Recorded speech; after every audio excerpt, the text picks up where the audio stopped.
សិនអូនបានបងពិតមិនខុសទេណាអូនមើលស្រែចំការរាប់ហិកតាណាថ្លៃបើអូនចង់បានវ័យលក់តែ1ហិកតាសូមស្រីស្រស់ជីវ៉ាសូមអូននាងកុំភ័យបើសិនអូនបានបងពិតមិនខុសទេណាអូនមើលស្រែចំការរាប់ហិកតាណាថ្លៃបើអូនចង់បានវ័យលក់តែ1ហិកតាសូមស្រីស្រស់ជីវ៉ាសូមអូននាងកុំភ័យ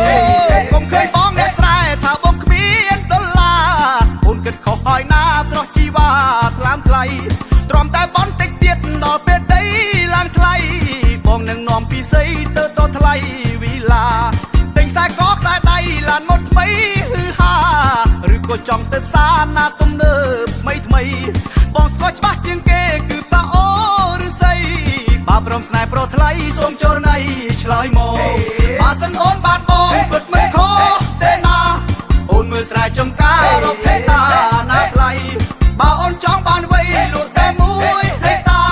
សូមស្រីស្រស់ជីវ៉ាសូមអូននាងកុំភ័យ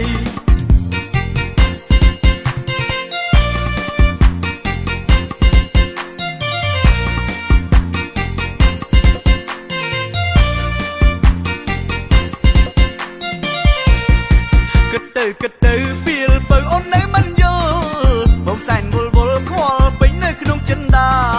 តើធ្វើមិនទៅបើអូនព្រមវាចាអូនគិតយ៉ាងណាសូមជីវ៉ាអូនកុំគិតយូរថាអូនបានបងសំណាងហើយណាចិត្តស្មោះសុភាពថែមទាំងសងហាមានពេជ្រមិនខ្វះរួមទាំងដុល្លារចង់បានពេលណាបងលក់ស្រែថាអូនបានបងសំណាងហើយណាចិត្តស្មោះសុភាពថែមទាំងសងហាមានពេជ្រមិនខ្វះរួមទាំងដុល្លារបើអូនចង់បានពេលណាបងលក់តែ1ហិកតាចាំបងលក់តែ1ហិកតាបើសិនអូនបានបងពិតមិនខុសទេណាអូនមើលស្រែចំការរាប់ហិកតាណាថ្លៃបើអូនចង់បានវ័យលក់តែ1ហិកតាសូមស្រីស្រស់ជីវ៉ាសូមអូននាងកុំភ័យកុំឃើញបងអ្នកស្រែថាបងគ្មានដុល្លារអូនគិតខុសហើយណាស្រស់ជីវ៉ាថ្លាមថ្លៃទ្រាំតែបន់តិចទៀតដល់ពេលដីឡើងថ្លៃបងនឹងនាំពីសីទៅតថ្លៃវិឡាទិញខ្សែកខ្សែដៃឡានមកថ្មីហឺហា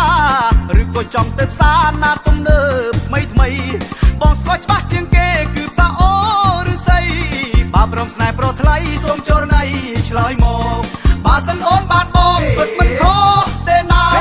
អូនមើលស្រែចំការរាប់ហិកតាណាថ្លៃបើអូនចង់បានវ័យលក់តែ1ហិកតាសូមស្រីស្រស់ជីវ៉ាសូមអូននាងកុំភ័យ